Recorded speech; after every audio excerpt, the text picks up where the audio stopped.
حضور اکرم صلی اللہ علیہ وسلم نے فرمایا کہ جو شخص اللہ کی راہ میں جہاد کے لیے نکلا اللہ اس کا ضامن ہو گیا۔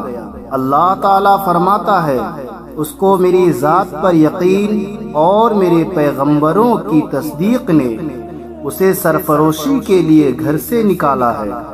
میں اس بات کا ضامن ہوں کہ یا تو اس کو واپس کر دوں ثواب اور مال غنیمت کے ساتھ، یا شہید ہونے کے بعد جنت میں داخل کر دوں۔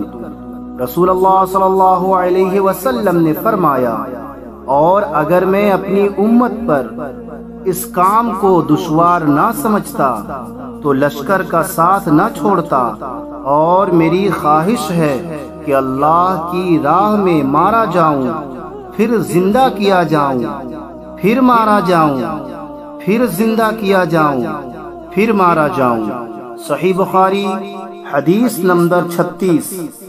حضور اکرم صلی اللہ علیہ وسلم نے فرمایا، جو کوئی رمضان میں راتوں کو ایمان رکھ کر اور ثواب کے لیے عبادت کرے اس کے اگلے گناہ بخش دیے جاتے ہیں۔